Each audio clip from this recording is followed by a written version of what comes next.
क्या हुआ जब प्रयागराज महाकुंभ के दौरान एक साधु को गंगा स्नान करने से रोका गया।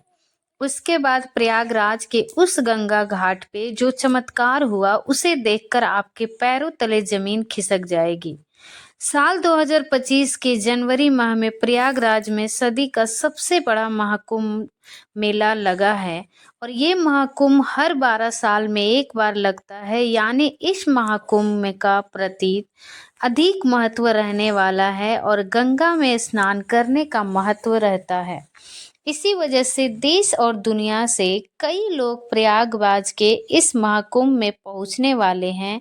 लेकिन अभी हाल में ही जो घटना सबके सामने निकल कर आ रही है उसने सभी के होश उड़ा दिए हैं। जहां पर एक साधु महाराज को गंगा जी में स्नान करने से रोका गया। कोई भी महाकुंभ साधुओं के बिना अधूरा है, क्योंकि ये साधु संतों के आगमन और स्नान से ही संपूर्ण माना जाता है। देश भर से साधु महाकुंभ शुरू होने के कई दिनों पहले ही प्रयागराज पहुंच जाते हैं और इस घटना की शुरुआत होती है मध्य प्रदेश के महेश्वर में रहने वाले राधानंद जी महाराज से। राधानंद जी महाराज रोजाना सुबह 4 बजे उठकर ठंडे पानी से स्नान किया करते थे और भिक्षा प्राप्त करने के लिए निकल जाते थे। उन्होंने अपने जीवन काल में सांसारिक सुख का त्याग करके कई तपस्या और कई सिद्धियां हासिल की। वो महेश्वर के घाट पर ही निवास करते थे और जब उन्हें प्रयागराज महाकुंभ लगने की खबर मिली थी तो वो महाकुंभ में जाने के लिए बहुत उत्साहित थे और वो तकरीबन एक माह पूर्व महाकुंभ में पहुंचना चाहते थे, क्योंकि वो कहीं वहीं पर 2 से 3 महीने बिताना चाहते थे। उनका ऐसा कहना था कि महाकुंभ वह पवित्र समय होता है जहां पर देवी देवता स्वयं उस स्थान पर मौजूद होते हैं और वहां पर ताप करना, साधना करना, भगवान का ध्यान करना बहुत ही ज्यादा फलदायी हो। अगले दिन सुबह राधानंद जी महाराज जब प्रयागराज पहुंचे तो सुबह के साढ़े 4 बज रहे थे और सुबह सुबह 4 बजे उनका स्नान करना दैनिक नियम था। उन्होंने सोचा क्यों न आज गंगा नदी का पवित्र स्नान किया जाए और वो प्रयागराज के गंगा घाट पर पहुंच गए और उस स्नान गंगा नदी की सफाई का कार्य चल रहा था। राधानंद महाराज जी ये देखकर बहुत खुशी हुए। जब उन्होंने अपने कपड़े उतारे गंगा नदी में स्नान करने के लिए आगे बढ़े तो वहां पर खड़े कुछ नगर निगम के अधिकारियों ने उन्हें रोक दिया। उनका कहना था कि आप अभी स्नान नहीं कर सकते हैं, क्योंकि इस समय साफ सफाई का कार्य चल रहा है। प्रयागराज में रोजाना रात्रि के समय गंगा नदी की साफ सफाई का कार्य किया जाता था ताकि दिन और शाम के समय यात्रियों को इस कारण कोई मुश्किल ना हो। राधानंद जी महाराज काफी धैर्यवान थे। उन्होंने सफाई अधिकारियों को समझाया बहुत अच्छी तरह, लेकिन नित्य मेरा 4 बजे नहाने का नियम है और आज अगर मैं प्रयागराज पहुंचा हूं तो मैं गंगा नदी में ही स्नान करूंगा और मेरे एक अकेले के नहाने से ना तो तुम्हारी व्यवस्था बिगड़ेगी और ना ही मुझे कोई समस्या होगी। लेकिन वो अधिकारी अचानक से गुस्सा हो गया और उन साधु महाराज से कहने लगा कि आपको इसी समय क्यों नहाना है? अभी पूरा दिन पड़ा है। क्या आप यहाँ पर तुम्हें कोई इंसान नहाता हुआ दिख रहा है? क्या तुम्हारे अंदर इतनी शक्ति है कि तुम सुबह 4 बजे इतने ठंडे पानी से स्नान कर लोगों व्यर्थ की बातें बनाना छोड़ दो और यहाँ से चले जाओ? अभी तो राधानंद जी महाराज बहुत विनम्र हैं, काफी धैर्यवान थे, लेकिन उस अधिकारी के अपशब्दों को सुनकर वो अचानक उन्हें बहुत बुरा लगा। उनका ऐसा मानना था कि गंगा नदी पर किसी का अधिकार नहीं है, ये तो साक्षात भगवान शंकर की जटाओं से निकलती है, जिसके अंदर सभी को अपने पाप धोने का अधिकार है और उसके लिए कोई निश्चित समय नहीं हो सकता। लेकिन उस समय राधानंद जी महाराज ने उस अधिकारी को समझाया, कुछ नहीं कहा और सामने तट पर ध्यान अवस्था में बैठ गए। सबको लग रहा था कि वो साधु महाराज मान गए और पीछे हट गए अब जब पुनः गंगा नदी के अंदर साफ सफाई की मशीनों को शुरू किया गया तो अचानक से एक बहुत बड़ी घटना घट गई और वो सभी मशीनें शुरू होने के नाम ही नहीं ले रही थी। ऐसा लग रहा था मानो वो जाम हो गई हो या उनके अंदर बहुत सारा कचरा फंस गया हो। अधिकारियों ने मशीन को देखा, परखा और उसके अंदर का सारा कचरा बाहर निकाल दिया। सबको उम्मीद थी कि अब मशीनें कार्य करने लगेगी, लेकिन फिर जब मशीन शुरू की तो कोई भी मशीन चालू होने को तैयार ही नहीं थी।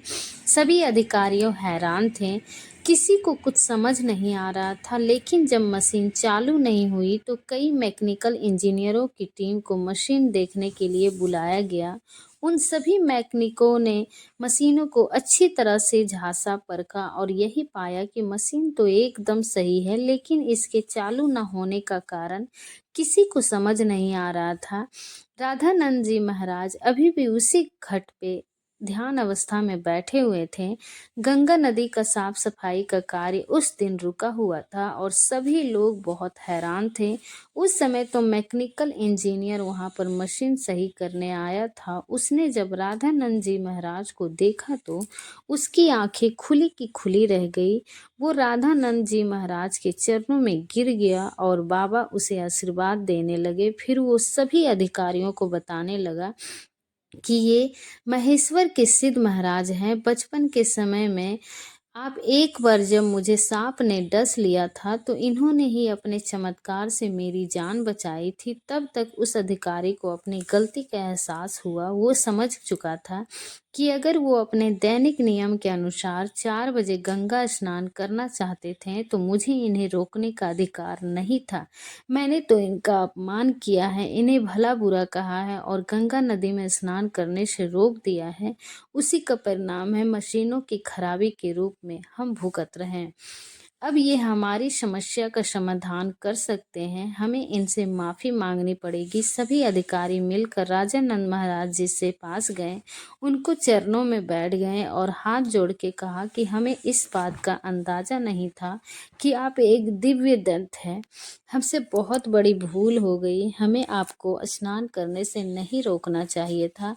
राजानंद जी महाराज अभी भी बहुत विनम्र थे। उन्होंने अधिकारियों से कहा कि ये जरूरी नहीं है कि कोई संत चमत्कारिक होके तभी ही है उसे गंगा नदी में स्नान की अनुमति दी जाए।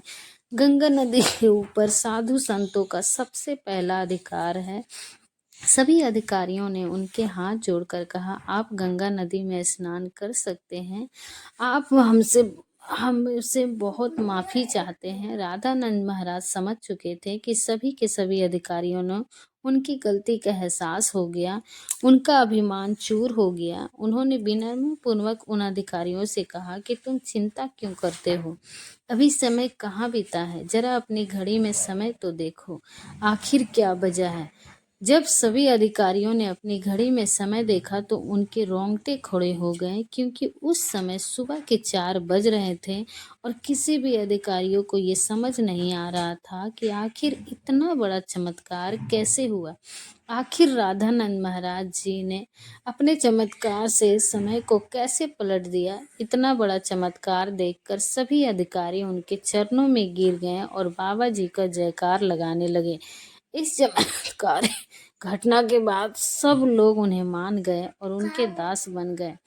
जिसके बाद वो सुबह 4 बजे अपने नित्य क्रम के अनुसार वो गंगा नदी में स्नान करने पहुंचे और इधर मशीनों को फिर से काम करना शुरू कर दिया। सारी मन एक साथ चालू हो गई, जिससे यह प्रमाणित हो गया कि ये मशीनें केवल रामानंद जी महाराज के इशारे का इंतजार कर रही थी।